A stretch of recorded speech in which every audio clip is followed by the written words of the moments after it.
Hello बच्चों, कैसे हो बेटा। आज का जो हमारा लेक्चर है, जो हमने पिछली बार किया था lens makers formula for the convex lens, उसी को थोड़ा आगे बढ़ाएंगे बेटा हम। और आज हम एक तो प्रूव करेंगे, जैसे मैंने आपसे कहा था कि lens makers formula for the concave lens. उसके बाद फोकल लेंथ के बारे में डिस्कस करेंगे लेंस की, और उसके बाद लेंस फॉर्मूला है एक जैसा मिरर फॉर्मूला होता था वैसे ही उसके बारे में भी डिस्कस करेंगे। यही तीन हमारे आज के आर्टिकल्स रहेंगे और बड़े अच्छे से आपको समझाऊंगा मैं, और आपने इनको सभी को अंडरस्टैंड करना है, ना कि इनको रट्टा लगाना है। फिगर बनाना यहाँ बहुत ही ज़रूरी है। अगर फिगर आप अच्छे से बनाते हो तो किसी तरह की कोई दिक्कत नहीं होती है बेटा। फिगर ही आपका 70 to 80% काम करती है, और फिगर बनाने के लिए कोई अलग से ऐसे कुछ नहीं है, कोई बहुत ही अलग हार्ड चीज़ें होती हैं, वो कुछ नहीं है। Just you have to follow the rules of refraction. ठीक है, ओके बेटा। हम ज़्यादा टाइम न लेते हुए अपने लेक्चर पे आते हैं और शुरू करते हैं lens maker formula for concave lens. Lens makers formula. ठीक है बेटा, ये हम लेंस मेकर्स फॉर्मूला बना रहे हैं फॉर कनकेव लेंस। कन्वेक्स का हमने पहले करा दिया था, कनकेव का सिर्फ फिगर में फर्क है, बाकी चीजें वही करनी है एज इट इज। तो बेटा इसके लिए हम सबसे पहले कनकेव लेंस ले लेते हैं। उसके लिए मैं आपको पहले ही बनाने लग रहा हूँ। ये कनकेव लेंस ले लिया। ठीक है बेटा, थोड़ा बड़ा जान पूछ के ले रहे हैं ताकि आपको फिगर बनाने में कोई दिक्कत नहीं आए, और चौड़ा भी लिया है ताकि समझाने में किसी तरह की कोई दिक्कत नहीं आए। वैसे थिन होता है पर समझाने के लिए हमने इसको थोड़ा ऐसा मोटा लिया। कनकेव लेंस की पहचान होती है किनारों से मोटा होता है और बीच से पतला होता है, तो हमने एज इट इज़ वही लिया है। ठीक है बेटा, ये हमारी x1, ये हमारा यहाँ p1 और ये y1 सरफेस ले लिया। इसको हमने x2, इसको p2 pole of second surface and y2। उसमें एक ही होती थी x ऐसे, इसमें दोनों अलग अलग लेनी है हमें। अब ये है तो इसका यहाँ c होगा कहीं, c1, और ये इधर है तो इसका सेंटर इधर कहीं होगा, यहाँ हमने c2 का नाम दे दिया। और दोनों के बीच में यहाँ कहीं c होगा जिसको हम ऑप्टिकल सेंटर कहते हैं। दोनों के सेंटर से, ऑप्टिकल सेंटर से जाने वाली स्ट्रेट लाइन को हम प्रिंसिपल एक्सिस का नाम देते हैं, और ये हमारी प्रिंसिपल एक्सिस होगी है बेटा। ठीक है, this is a principal axis. सबसे जरूरी चीज यही है पुत्र। अगर हम इसको अच्छे से कर पाए ना, शुरुआत ही अच्छे से, तो बढ़िया काम हो जाएगा। अब एक ऑब्जेक्ट जो होता है, जैसे मैंने आपको बताया है, object is a point object. Optical centre से और यहाँ तक ऑब्जेक्ट की जो डिस्टेंस होती है उसको हम u का नाम देते हैं। मैं साथ साथ सभी इकट्ठा कर रहा हूँ। ठीक है, एक रे ऑब्जेक्ट से चलेगी, प्रिंसिपल एक्सिस के साथ साथ अलोंग बिल्कुल वही होगी, ऑप्टिकल सेंटर से पास की है, इसलिए बगैर किसी डेविएशन के ये इससे रिफ्रैक्ट होके पार निकल जाएगी, सीधी निकल जाएगी। ठीक है बेटा, अब दूसरा पार्ट लेते हैं। एक रे को हमने ऐसे चलाया, तो ये वाली रे, और ये जाके मान लो यहाँ स्ट्राइक की। ठीक है, इस पॉइंट पर। अब यहाँ रिफ्रैक्टिव इंडेक्स जो एयर है इसका μ1 है, और ये जो हमने माना हुआ है मीडियम ग्लास जो है, जिसका भी बना हुआ है लेंस ग्लास का, उसका μ2 है। रेयर से डेंसर में जाने लग रही है तो इस पॉइंट पे क्या होगा, रिफ्रैक्शन होगा। रिफ्रैक्शन होगा तो इस सरफेस के सेंटर से अगर हम इसको मिलाएंगे तो वो नॉर्मल बन जाएगा। तो इससे मिलाओ आप डॉट, हल्का हल्का, बिल्कुल हल्का नॉर्मल का पता लगाने के लिए। ये नॉर्मल हो गया भाई हमारा यहाँ। ठीक है, आपको दिख भी रहा होगा, बिल्कुल हल्का हल्का हमने इसको ये मिला दिया, नॉर्मल। ठीक है, ये ऐसे ले आओ, कोई दिक्कत वाली बात नहीं है। फिर इसको हम लाइट कर देते हैं थोड़ा। ठीक है पुत्र, ये नॉर्मल। एंगल ऑफ इंसिडेंस ये हो गया। अब कहाँ गई है, जाती है रे सीधी ऐसे, ऐसे जाते बिल्कुल ये रे, अगर यहाँ लेंस नहीं होता तो। ठीक है, लेकिन लेंस है तो क्या होगा, रिफ्रैक्शन होगा। इधर ये नॉर्मल है, इधर रे है, तो इन दोनों के बीच में नॉर्मल की तरफ मुड़ जाएगी थोड़ी, ये होगी भाई, ये इन दोनों के बीच में से मुड़ गई है, बेंड टुवर्ड्स द नॉर्मल। ये नॉर्मल था तो नॉर्मल की तरफ बेंड हो गई है। ठीक है पुत्र। और इधर ये रे जा रही है ऊपर की तरफ। अगर आगे मान लो मीडियम नहीं होता, यहाँ से कट नहीं कर रखा होता और ये मीडियम यही होता, सॉरी मीडियम यही होता, तो ये आगे जाती रहती और कहीं भी नहीं मिलती। इसकी इमेज को बनाए रखने के लिए कि इमेज बने, इस केस में इमेज जो होगी वो वर्चुअल बनेगी, उधर तो बनने से रही। ठीक है, अगर कंटिन्यू होता तो इसको हम बैकवर्ड डायरेक्शन में लेके आएंगे और बैकवर्ड डायरेक्शन दोनों के बीच से आई है तो यहाँ कहीं ये बन जाती मान लो। ठीक है, इसको मैं यहाँ दिखा देता हूँ और ये बन जाती। पहली सरफेस की वजह से बनी है तो इसका नाम मैं I1 रख देता हूँ, इमेज फर्स्ट। और यहाँ से ऑप्टिकल सेंटर से इसकी डिस्टेंस मान लेते हैं। थिन होगा तो दोनों ये यहाँ से डिस्टेंस मान लो, ये यहाँ से एक जैसी होती है। आपका टाइम बचे उसके लिए मैं इसको V1 का नाम दे देता हूँ। ठीक है बेटा, पर यहाँ जाने के बाद ये कंटिन्यूस तो नहीं है, कंटिन्यूस नहीं है ये, इसको कट कर दिया गया है। आगे एयर फिर आ गई है, एयर फिर आ गई है तो फिर से रिफ्रैक्शन होगा और फिर से रिफ्रैक्शन होगा तो इस पॉइंट को इस सरफेस के सेंटर से मिला और नॉर्मल का पता लगाने के लिए तो हम इससे इसको मिलाएंगे, C2 से इसको मिला दो। ये हल्का हल्का हमने दिखा दिया। अब आप एक बात बताओ, यहाँ से आपको साफ दिखने लग रहा है कि यहाँ से मान लो C2 है, साफ दिखने लग रहा है कि ये जो है एंगल ऑफ इंसिडेंस है, ये इंसिडेंट है, इसके लिए एंगल ऑफ इंसिडेंस। और अब डेंसर से रेयर में आने लग रही है तो नॉर्मल ये है, ये सीधी रे रिफ्लेक्टेड होती तो क्या होगी, डेंसर से रेयर में अवे, जैसे ये जा रही है इससे और भी ऊपर की तरफ हो जाएगी ऐसे।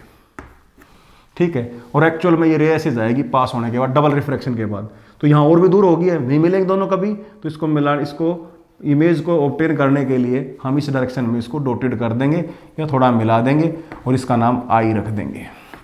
अब C से यहाँ तक की डिस्टेंस ये हमारी फाइनल इमेज है, इसको V मान लेंगे। ठीक है बेटा, तो दिस इज द फिगर जो हमारी लास्ट में सबसे पहले आप सही मान के चले, जो डार्क लाइन आपकी बुक में दिखा रखी गई है, अब इनिशियो मेथड में तो ये दिखा रखी है, ये एक्चुअल रे चली थी। ठीक है, यहाँ से चली ये रे एक्चुअल और ये यहाँ तक पहुँची, उसके बाद इसको जाना चाहिए था ऐसे, थोड़ी बैंड होके ये ऊपर की तरफ होगी, एक्चुअल में ये दिखा रखी है हमने ये वाली, और फिर दोबारा रिफ्रैक्शन हुआ तो ऐसे जाने के बजाय ये और ऊपर की तरफ होगी इधर से।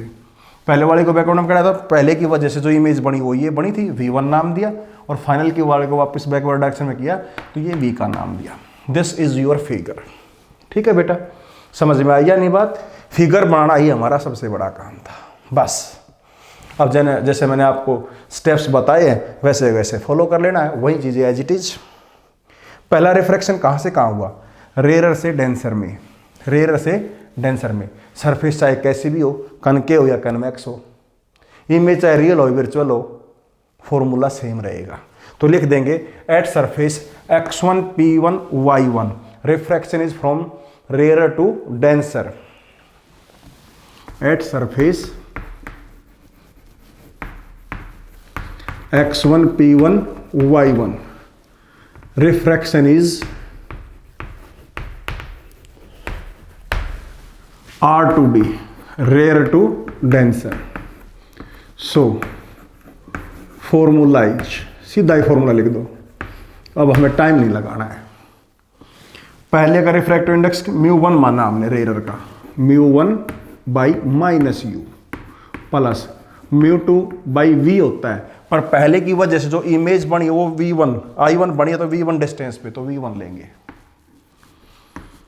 और फिर इसमें से इसको सब्ट्रैक्ट करके इधर लिख देते हैं, ऐसा ही मैंने आपको बताया। और नीचे रेडियस ले लेंगे R1। ठीक है बेटा, और इसको इक्वेशन नंबर 1 मान लेंगे। ठीक है, अगर ये कंटिन्यूस होता तो इमेज हमारी I1 पे बढ़ती, but the surface is not continuous, but the surface is not continuous, continuous नहीं है ये, it is bounded by another surface x2 p2 y at a surface x2 p2 y। Refraction is from, refraction कहां से कहां होगा बताओ भाई, आपको समझ में आ गया? Refraction is from D to R denser to rare. और इस केस में पहले की इमेज जो यहां बनी हुई है वो दूसरे के केस में ऑब्जेक्ट का काम करेगी, ये बात भी आपने यहां लिख देनी है। ठीक है, मैंने पहले केस में लिखा हुआ आपको, और बाकी फार्मूला एज इट इज बना दो तो ये आपस में चेंज हो जाएंगे। आपको बता रखा है। यहाँ R2 आ जाएगा दूसरे की, फाइनल इमेज V पे बनेगी, और पहले ऑब्जेक्ट के लिए पहले की इमेज दूसरे रिफ्रैक्शन के लिए, इस रिफ्रैक्शन के लिए पहले की इमेज जो U का काम करेगी, तो यहाँ V1 ले लेंगे। इक्वेशन नंबर 2 ये लिख दो, दोनों को ऐड कर दो बेटा। जैसे दोनों को ऐड करेंगे, यहाँ ये पॉजिटिव है, यहाँ ये नेगेटिव है, तो इससे ये कैंसिल हो जाएगा, आप दिखा सकते हो। इन दोनों में से ऐसे कैसे रखो, ठीक है। ये चेंज इंटरचेंज करने थे बेटा, यहाँ μ2 आएगा, यहाँ μ1 आएगा, सॉरी, ठीक है। अभी मैंने आपको बताया, जब D2R लिखेंगे तो R to D वाले को इंटरचेंज कर देंगे, यहाँ μ2, यहाँ μ1, और यहाँ ये चेंज करके लिखे हुए हैं, यहाँ हमने गलती से लिख दिए थे, तो ये कैंसिल हो गया बेटा। इन दोनों को ऐड करेंगे तो μ1 कॉमन आ जाएगा। इसमें वहाँ रहेगा -1/u, यहाँ रहेगा +1/v। इन दोनों में से कॉमन निकालेंगे तो इसको आप कॉमन निकाल लो, ये रहा कॉमन, μ2 माइनस μ1 पूरे को कॉमन निकाल दिया तो ये प्लस का ही रहेगा और ये माइनस का हो जाएगा, क्योंकि रिवर्स था, इसमें उल्टा था। अब गौर से देखो, μ1 से डिवाइड कर दो दोनों तरफ, तो यहाँ -1/u प्लस में 1/v बराबर है। यहाँ इसको μ1 से डिवाइड करेंगे तो इसको कर दो बस। अब ये ऐसे कैसे रखो, ठीक है बेटा।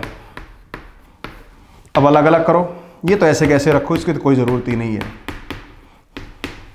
ये अलग अलग करेंगे तो ये μ2 का 1 के रिस्पेक्ट में हो जाएगा, ऐसे।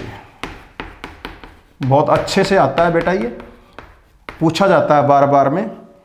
अब ये आपका क्या है, लेंस फॉर्मूला याद कर लो, या इसकी स्पेशल कंडीशन बना देंगे, इसका यूज़ भी करेंगे अभी हम थोड़ी देर में। इसको मैं 1/f सीधा ही लिख रहा हूँ यहाँ, इसको μ21 लिख देंगे, 2 का 1 के रिस्पेक्ट में, ग्लास का एयर के रिस्पेक्ट में, और ये 1/r1 माइनस 1/r2। और इस तरीके से हमारा lens makers formula again for concave lens आ गया। मैंने सिर्फ आप बच्चों के लिए इसलिए बनाया है ये कि यहाँ का जो पार्ट है, फिगर बनानी है आपको, ये आनी चाहिए। किताब में ये नॉर्मल वगैरह से नहीं दे रखी है, आपके जो आर्टिकल का रखा वहाँ पर आपने इस तरह से करना है ताकि टीचर का कॉन्फिडेंस जो है वो बच्चे में दिखे। हाँ, बच्चे को आता है, टीचर में ये कॉन्फिडेंस बने, कोई बाई चांस मिस्टेक हो जाए तो वो इग्नोर करने के लिए मजबूर हो जाए। ठीक है बेटा, प्लीज़ ये चीज़ आपने ध्यान रखनी है। और ये हमारा lens makers formula for the concave lens. ठीक है, यहाँ से रेडियस वगैरह डिसाइड की जाए कितनी, 1/f आगे हम डिस्कस करेंगे, आपको सारा बताएंगे। ओके, शायद ये जो कल किया था उसी का आगे पोर्शन बढ़ाया, पार्ट बढ़ाया मैंने कन्वेक्स का कनकेव में, तो आपको दोनों करके मैंने दिखा दिए, ज़रूरी है आपको आने चाहिए। ठीक है बेटा, अब हम शुरू करते हैं इसी के पार्ट को लेके कि किसी भी लेंस की 2 फोकल लेंथ होती हैं, अब उनको बारे में बताते हैं आप। There are 2 focal length for every lens. इसके लिए बेटा मैं काम कर रहा हूँ, यहाँ एक चीज़ को मैं छोड़ रहा हूँ, यहाँ से मैंने नीचे रब नहीं किया है, नहीं मिटाया है, वो आपके काम आएगा अभी। उसी के हिसाब से मैं फिगर भी बना दूंगा, बुक में बना रखी हैं, एक के लिए मैं बना दूंगा, दूसरे के लिए आप बना सकते हो, कोई ऐसी बड़ी बात नहीं है। दोनों केसेस में आप बना सकते हो, कोई दिक्कत वाली बात नहीं। मैं इस चीज़ को यहाँ से यहाँ लिख रहा हूँ, 1/-u प्लस में 1/v is equal to μ21 minus 1/r1 minus 1/r2। ठीक है बेटा, ये चीज़ लेनी है आपने और कुछ नहीं। अब हम यहाँ से इसको हटा रहे हैं, इसको भी मैं हटा देता हूँ, किसी तरह की कोई दिक्कत आपको अब नहीं होनी है बेटा। ठीक है, अब देखते हैं, आपने छोटी क्लासेज में भी आपके 10th में ही पढ़ा होगा और यहाँ भी हम एक काम करने लग रहे हैं, अभी बढ़ाने लग रहे हैं आपको। तो एक काम करते हैं, इफ़ आपने 6 केसेस आते हैं लेंस के, अगर मैं u को -f मान लूं, -f ऑब्जेक्ट को कहाँ ले लूं, फोकस पे, तो इमेज कहाँ बढ़ती है, इन्फिनिटी पे, तो v होती है इनफाइनाइट। ये कंडीशन मैं यहां लिख रहा हूं, तो यहाँ क्या होगा, 1/-f is equal to 1/∞ is equal to μ-1 1/r1 minus 1/r2। ठीक है, ये फोकस पे बनती है। ठीक, तो यहाँ से 1/f is equal to mu minus 1/r1 minus 1/r2, ये फोकल लेंथ आ गई। कन्वेक्स लेंस का मैं इसी को बना के दिखाऊंगा आपको, तो कुछ इस तरीके से बना रखा है ये आपकी फिगर में। ये कन्वेक्स लेंस है, ये इसकी प्रिंसिपल फोकल लेंथ ले लिया हमने। चलो पहले मैं इसको थोड़ा अच्छा नहीं बनाइए, बिल्कुल सीधा नहीं बना, सीधा बना देता हूँ मैं। ये ले लिया, ठीक है। इधर मैंने यहाँ फोकस पे ऑब्जेक्ट को ले लिया, फोकस पे लेंगे तो ये ऐसे चलेगी, फोकस से चलिए, और यहाँ अब ये parallel to the principal axis हो जाएगी बाद में, और हमारी इमेज जो है वो इन्फिनिटी पे जाएगी, टू इन्फिनिटी। तो v इन्फिनिटी होगी है, और u जो है यहाँ से u लेंगे, ऑब्जेक्ट को लेंगे, u is equal to minus f हो गया, क्योंकि उल्टी डायरेक्शन में है तो माइनस एफ, ये वाला केस हो गया। यही फिगर अगर हम किसके लिए बनाए, कनकेव के लिए बनाए, तो इस केस में जब हम उसको फोकस पे मानेंगे तो ऑब्जेक्ट वर्चुअल होगा, कुछ इस तरह से फिगर बनेगी। प्लीज ध्यान देना, ये हमारा कनकेव लेंस हो गया। अब रे ऐसे आ रही होंगी, ध्यान देना भाई, रे ऐसे आएंगी, ये इसका फोकस मान लिया हमने। अभी समझना, मैं आपको बना के दिखा देता हूँ एक बार इस तरीके से। यहाँ ऑप्टिकल सेंटर है, इसको हम फोकस का नाम देंगे, फोकस पे रख दिया है। तो रे जब ऐसे आएंगी तो इमेज इसके पैरेलल में बन जाएगी, ऐसे रही है, तो इसको जब मिलाएंगे इस तरीके से, और यहाँ से ये इधर चली जाएगी, तो final image u v is equal to infinity हो जाएगी, v is equal to infinity, ठीक है। इस केस को अगर हम लेके चलते हैं तो आपका शायद इसी तरीके से काम बन जाएगा, ये बड़ा बन गया, ठीक है, यही बन जाएगा बेटा एज इट इज। ये u बन जाएगा f, u बराबर f, और यहाँ से ये इन्फिनिटी हो जाएगी।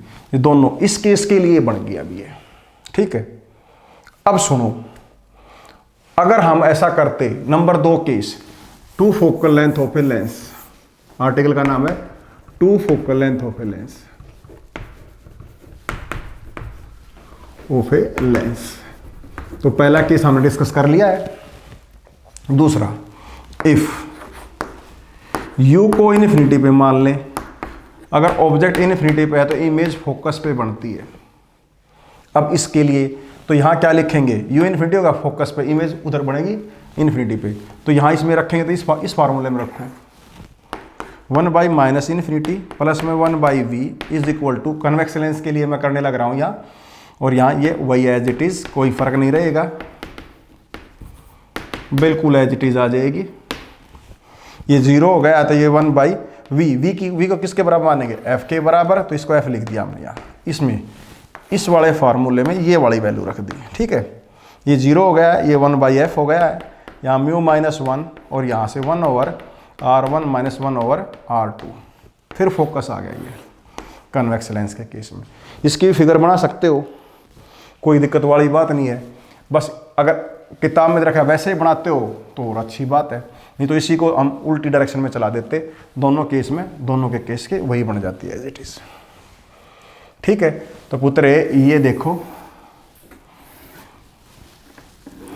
ये ले लिया हमने कन्वेक्स लेंस, ठीक है, इसकी प्रिंसिपल एक्सिस है, parallel to the principal axis अगर रे आ रही है तो ऑब्जेक्ट को इन्फिनिटी पे मानेंगे, और लेंस से पास होने के बाद जिस पॉइंट पे मिलती है हमको पता है वो फोकस कहलाता है, तो ये फोकस हो गया, इमेज यहाँ बनेगी, तो v is equal to f हो जाएगी, ये ऑप्टिकल सेंटर है, बस एज इट इज, कोई फर्क नहीं है। सेम फिगर आप उसमें दिखा सकते हो, उसके लिए दिखाओगे तो आपके लिए कनकेव बनाना पड़ेगा आपको पहले, इसमें हम टाइम नहीं लगा रहे। ये प्रिंसिपल एक्सिस ये आएगी इन्फिनिटी से, और ये डाइवर्ज कर देगा, ऐसे आएगी और ये डाइवर्ज कर देगा ऐसे, इनको बढ़ाएंगे इधर तो ये इधर आ जाएगी, नेगेटिव फोकल लेंथ इसकी बन जाएगी। यहाँ से ये इमेज बनी तो ये f हो जाएगी v, और आ कहाँ से रही है, इन्फिनिटी से, तो इन्फिनिटी। दोनों केस हमारे एज इट इज यही बन जाएंगे दोनों, तो किसी भी लेंस की दो फोकल लेंथ होती है और दोनों सेम ही होती है। बस कन्वेक्स के लिए हमेशा पॉजिटिव यूज़ करनी है, कनकेव के लिए हमेशा नेगेटिव यूज़ करनी है। आपने ये ज़रूर ध्यान रखना है, ठीक है बेटा। तो हमारे दो टॉपिक हो चुके हैं, पहले लेंस मेकर्स फॉर्मूला, फिर two focal length of a lens, ये भी हो चुका है, ठीक है। अब हम आते हैं अपने तीसरे पार्ट पे, जिसको बोलते हैं लेंस फॉर्मूला, जो आपने 10th में ही पढ़ा हुआ होता है, ठीक है। तो पढ़ लोगे बेटा? करें आगे? चलो आगे चल रहे। बुक से जरूर पढ़ना आपको बेटा, अगर बुक से नहीं पढ़ते हो तो दिक्कत हो जाएगी। फिगर बनाना बहुत ज़रूरी है, फिगर से सारे काम होंगे, ठीक है। तो हम फिगर ही बना के काम कर रहे हैं। अब लेंस फॉर्मूला आपने पढ़ा हुआ, वो मिरर फॉर्मूले की तरह होता है। लेंस फॉर्मूला, लेंस मेकर्स नहीं है, ये लेंस फॉर्मूला है। और लेंस फॉर्मूला भी कन्वेक्स और कनकेव दोनों के लिए होता है, ठीक है। तो पहले मैं कन्वेक्स के लिए ही कर देता हूं एक केस, इसके दो बनेंगे। कन्वेक्स केस के, कन्वेक्स लेंस में एक रियल इमेज के लिए, एक वर्चुअल इमेज के लिए। दो केस तो इसके बनेंगे, और कनकेव में हमेशा वर्चुअल बनती है तो उसके वर्चुअल केस का बनेगा, अगर ऑब्जेक्ट रियल है तो, ठीक है। और लेंस फॉर्मूला होता है ये 1/v - 1/u = 1/f। कोई पूछे तो क्या होता है? एक ऐसा फार्मूला जो किसी ऑब्जेक्ट की डिस्टेंस को इमेज की डिस्टेंस के साथ और focal length of the lens के साथ रिलेट करे, ठीक है। A formula which is connecting, which is giving a relation between distance of object and the distance of image with the focal length of the lens, ठीक है। ये आपने ध्यान रखना है। इसका केस मैं रियल का कर रहा हूँ, रियल वाला, रियल इमेज के लिए। तो सबसे पहले लेंस के केस में हम क्या करेंगे, ये ले लेते हैं। लेंस फॉर्मूले में आपकी सारी चीजें एज इट इज रहेंगी, सिर्फ साइन कन्वेंशन और अजम्पशन में 2 पॉइंट्स पे हम चेंज करेंगे। एक पॉइंट चेंज करेंगे हम साइन कन्वेंशन में, कि सभी हाइट जो प्रिंसिपल एक्सिस से ऊपर ली जाएंगी वो पॉजिटिव और जो नीचे ली जाएंगी वो नेगेटिव। एक तो वहां ऐड कर लेना ये पॉइंट, ठीक है। सब डिस्टेंस ऑप्टिकल सेंटर से मेजर होंगी, पहला साइन कन्वेंशन का पॉइंट था जो हमने लेंस मेकर्स फॉर्मूले में भी किया था। दूसरा क्या था, सभी डिस्टेंस जो इंसिडेंट रे की डायरेक्शन में मेजर की गई है वो पॉजिटिव, उससे अपोजिट जो ली गई है वो नेगेटिव। तो इस केस में वो भी रहेगी एज इट इज। पर एक चीज और जोड़ लेना, ऐड कर लेना, all the heights measured above the principal axis are taken to be positive, all the heights measured below the principal axis are taken to be negative. assumption में पहली assumption में चेंज करेंगे। here the object is not a point object, it is a extended object of some height, कुछ height का इसको हम लेंगे, बस यही फर्क करना और कुछ नहीं करना आपको, ठीक है। बाकी एज इट इज सारे साइन कन्वेंशन और assumption है, लिखे होंगे यहाँ बुक में, आप उसको चेक कर लेना। ये मैंने एक कन्वेक्स लेंस ले लिया, ठीक है। यहाँ इसका ये ऑप्टिकल सेंटर है और यहाँ का हमने इसका F मान लिया, तो F दोनों साइड होता है, तो दोनों साइड मैंने F ले लिया। फिगर फिर मैटर करेगी भाई, प्लीज इस चीज का ध्यान रखना, फिगर फिर से मैटर करेगी, किसी तरह कोई और दिक्कत नहीं होनी है। यहाँ 2F होता है, डबल F कहीं भी आप मान सकते हो, जितना ये लिए इससे ऊपर 2F ले सकते हो। ऐसे ही यहाँ भी कहीं आगे चल के C जिसको बोल मतलब 2F ले सकते हैं या C ले सकते हैं, हम वो मान सकते हैं। अब रियल इमेज के लिए फोकस के इसके बीच में नहीं लेना, आप कहीं और भी ले सकते हो। बेटर ये रहेगा कि हम इसको कहीं भी ले, दूर ले या और कहीं भी, बस फोकस पे नहीं लेना है या फोकस से इधर नहीं लेना है, ठीक है। तो हमने ऑब्जेक्ट को यहाँ मान लिया भाई, जान पूछ के AB नाम दे दिया इसका। अब एक्सटेंडेड ऑब्जेक्ट हमने जब इसको ले ही लिया है, एक्सटेंडेड ऑब्जेक्ट, तो एक रे यहाँ से चलेगी, ध्यान देना, इसमें रे जो चलेंगी वो पहले सीधी parallel to the principal axis एक रे अपनी ये चलानी है। और पता है आपको कि जैसे यहाँ से रिफ्रैक्शन होने के बाद पैरेलल जो रे आती है वो फोकस से पास होती है, तो फोकस से पास कर देना बेटा, इसको आगे बढ़ा देना, जहाँ मिलेगी मिल जाने देना। पर रे डायग्राम है तो रे की डायरेक्शन दिखाने से नहीं चूकना है, आपने रे डायरेक्शन जरूर दिखानी है। दूसरी रे को आपने सीधा ये ऑप्टिकल सेंटर से पास कर देना है, ये ऑप्टिकल सेंटर है। और आपको पता है कि कोई भी रे किसी थिन लेंस के लिए ऑप्टिकल सेंटर से पास होगी तो वो ऑप्टिकल सेंटर डेफिनेट बताया बगैर किसी चेंज के सीधी पास हो जाएगी, वो बिल्कुल सीधी जाएगी। ठीक है, ये देख पढ़ा दिया, ऐसे जाएगी। एफ से दूर है तो आपको पता होना चाहिए एफ और 2F के बीच में बनेगी, ये बनेगी। और इस केस से थोड़ी छोटी ही बनेगी, क्योंकि हमने जब ये इसको ऐसे बनाया है ना तो हमारी ये थोड़ी फर्क में रह गई है। एक्चुअल में देखा जाए तो ये रे ऐसे जाएगी, ठीक है, जो सीधी जाती है। फिर हमारा यहाँ बनता है ये इधर है और ये बन जाएगा हमारा बिल्कुल सही, छोटी बनेगी उससे। हेड ए डैश है, यहाँ ये बी डैश हो जाएगी। ठीक है, इस तरीके से हमारी इमेज बन गई है। रे डायग्राम हो गया है, फार्मूला एक रे डायग्राम बना दिया हमने कन्वेक्स लेंस के लिए। ठीक है, अब जिस पॉइंट से गई थी इस पॉइंट को हम डी का नाम देते देते हैं। पैरेलल गई है तो सी और डी जो होते हैं वो सी से डी वो ए बी के बराबर होगा। ये चीज़ आपने ध्यान रखनी है। जैसे आपने फिगर बनाया है एज इट इज आपने इसको लिख लेना है। एज इट इज कैसे बनाया सबको वर्डिंग में लिख दो। ये लिखने का जो मेथड होता है इसी को कोर्स ऑफ रे बोलते हैं। ठीक है बेटा, suppose we have object A B shown in the figure. ठीक है पुत्र, below beyond 2F a ray parallel to the principal axis after passing through the lens it passes through the focus of the, ये जो focus है इस focus से पास होकर जाने लग रही। एफ बड़ा लिखो इसको एफ बड़ा लिखो बेटा, फोकल लेंथ को छोटा लिखेंगे यहाँ से यहाँ तक की एफ को, और यहाँ से यहाँ तक की एफ को भी छोटा लिखेंगे। ठीक है, passes through the focus another रे straight from A passing through the optical center without any deviation. The two ray intersect each other at A dash. A dash B dash is the position of the image which is inverted and small in size, diminished in size और real one. ठीक है, ये आपने ध्यान रखना है बेटा। अब यहाँ से यहाँ तक की जो डिस्टेंस आपने ली है ऑब्जेक्ट की उसको हम U का नाम देते हैं। इधर है तो माइनस की। अब फोकस हमारा ये यूज में आया है तो इसको हम F का नाम देंगे, और कन्वेक्स लेंस है तो पॉजिटिव ही लेंगे। इमेज यहाँ बनी है तो इसको हम नाम देंगे ऑप्टिकल सेंटर से यहाँ तक की डिस्टेंस का, इसको V का नाम देंगे। ठीक है बेटा, अब हम 12th क्लास में हैं, 10th की तरह नहीं करना है। हमने सिर्फ पता लगाना है ट्रायंगल कौन कौन सी सिमिलर हैं और कौन कौन सी हमने यूज़ करनी है। इसके लिए भी कोई बड़ी बात नहीं है, इसके लिए आपको ट्रायंगल दिख जाएंगी।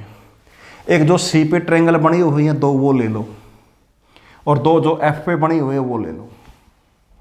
एक तो ए बी सी, ये triangle A B C, this one दिख गई बेटा, ये दिस वन। इसकी जैसे ही बिल्कुल एक यहाँ ये बड़े वाली बनी हुई ये रही ए डैश बी डैश सी, तो मैं लिख रहा हूँ similar triangles in similar triangles. आप चेक कर लेना कलरफुल बना के। कौन कौन सी? ए बी सी, सी पे जो बनी हुई है दो, एक ए डैश बी डैश सी बनी मिलेगी, दोनों ही सिमिलर है। ये वर्टिकल अपोजिट एंगल है, ये दोनों में 90 डिग्री का एंगल है। तीसरा एंगल ऑटोमेटिकली बराबर हो जाएगा। तीनों ही एंगल बराबर है, साइड कोई बराबर नहीं है, इसलिए सिमिलर है, कॉन्ग्रुएंट नहीं है।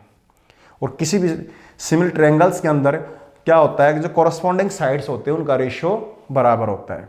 तो एक काम करते हैं, ए डैश बी डैश के कॉरस्पॉन्डिंग साइड ए बी है और सी बी डैश के कॉरस्पॉन्डिंग सी बी है, ये लिख देंगे। Therefore A dash B dash बटे A B divide by A B, और यहाँ लिखेंगे C B dash by C B. Equation 1 का नाम दे दो इसको। ठीक है बेटा, अब ऐसे ही दो ट्रायंगल एफ वाली ले लेंगे, यहाँ एफ पे बनी हुई है। एक तो ये बनी हुई है, ये वाली देख गए बेटा, और एक ये वाली। मैंने जान पूछ के इनको बना दिया अच्छे से ताकि आपको दिख जाए। ये दोनों फिर vertical opposite angle 90 degree similar है in triangles, in similar triangles. Similar लिख देते हैं हम यहाँ भी, इन सिमिलर ट्रायंगल्स। कौन कौन सी है? C D F and triangle A dash B dash F, ये रही छोटी A dash B dash F. अब A dash B dash by C D is equal to क्या हो जाएगा? यहाँ से F B dash divided by ये हो जाएगा F C C F C से एफ सी से एफ। बट आपको पता है कि ये पैरेलल में आई है तो ए बी किसके बराबर होगा, सी डी के बराबर होगा। दोनों पैरेलल, ये दोनों पैरेलल में तो दोनों बराबर होंगी, तो यहां लिख देंगे सी डी की जगह A B. A dash B dash by A B is equal to F C B dash बटे सी एफ। इक्वेशन नंबर 2, दोनों साइड बराबर आपस में बराबर होगी, इक्वेटिंग 1 and 2 1 and 2 दोनों को इक्वल लिख दो। C B dash C B is equal to F B dash बटे सी एफ। सब डिस्टेंस सी से मेजर होती है, तो सी से है ही, ये नहीं है। हमने लिखना एफ बी डैश, तो सी से B dash minus C F कर देंगे। तो प्लीज बेटा इस चीज को, पॉइंट को ध्यान रखना, इसको लिखेंगे C B dash minus C F is equal बटे में सी एफ। अब सब डिस्टेंस कहाँ से मेजर होगी है, ये सी से मेजर होगी, ऑप्टिकल सेंटर से मेजर होगी है। अब सी बी डैश और सी एफ, ये यू है सी से बी, ये वी है और ये एफ है। ये इधर है तो ये माइनस है, बाकी दोनों उधर हैं तो प्लस है। साइन कन्वेंशन यूज कर दिए। इनकी वैल्यू यहां पुट करो, v over minus u is equal to ये v over f minus f. ठीक है, अब इसके अंदर आपको अलग अलग करना चाहो तो अलग अलग कर लो। ठीक है, इस फार्मूले को अब हमने एडजस्ट करना है तो कर लो आप अलग अलग, कोई दिक्कत नहीं। तो क्या बनेगा बेटा हमारा यू वी एफ, ये हमने अलग अलग, इसको अलग अलग कर देते तो बेटर रहता है ये। ठीक है, दोनों को बराबर ले लिया, ये चलो कर लो अलग अलग, कोई नहीं, मल्टीप्लाई कर दो, करो मल्टीप्लाई इनको। इसको मैं यहां लिख रहा हूं वी एफ बराबर है minus u v plus u f. Cross multiplication कर दी बेटा, इसको इधर लिख दिया। यू वी एफ से डिवाइड कर दो, यू वी एफ से डिवाइड करो, यू वी एफ से, यू वी एफ से करेंगे तो यहाँ 1 बाई यू रह जाएगा, यहाँ माइनस 1 बाई एफ रह जाएगा और यहाँ 1 बाई वी रह जाएगा। इनको इंटरचेंज करो, इसको इधर लेके आओ, 1 बाई एफ हो जाएगा, ये 1 बाई वी है और ये इधर जाएगा तो 1 बाई यू हो जाएगा। आप ध्यान से देखोगे तो आपका लेंस फॉर्मूला आ चुका है। बस स्टेप्स को फॉलो करना है, फिगर सही बनेगी, स्टेप्स को फॉलो कर लोगे, कहीं गलती नहीं होनी है, 101% आपका फॉर्मूला ठीक आएगा, कोई दिक्कत ही नहीं है भाई। ठीक है, इसको इधर ले गए, इसको इधर ले आए, ये प्लस का हो गया, ये माइनस का हो गया, तो इसको पीछे लिख दिया, बन गए। कोई भी फिगर रियल बने, वर्चुअल बने, कन्वेक्स के लिए, कनकेव के लिए, सब में सेम फॉर्मूला आएगा, लेंस फॉर्मूला। ठीक है बेटा, कोई जल्दबाजी नहीं की है, बिल्कुल एज इट इज जैसे क्लास में होता है आपका वैसे ही कराया है।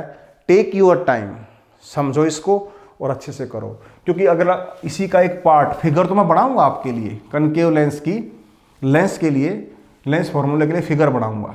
ठीक है, अगले लेक्चर में, और फिर हम मैग्नीफिकेशन वगैरह कोई चीज़ें आती है उनको डिस्कस करेंगे। ठीक है बेटा, यहाँ तक मैं सोचता हूँ कि आपको समझ में आया होगा, किसी तरह की कोई दिक्कत नहीं रही होगी। आपके हाथ की बात होती है, जब चाहो आप इसको रिपीट कर सकते हो, बैक में जाओ, रिवाइंड करो वीडियो को और जहाँ कहीं समझ आए वहाँ से फिर समझना की कोशिश करो। 2-3 बार ट्राई करके देखो, समझ नहीं आता है तो फिर आप मेरे से कॉल करके पूछ भी सकते हो। No doubt I will help you. Okay बेटा, God bless you, thank you very much.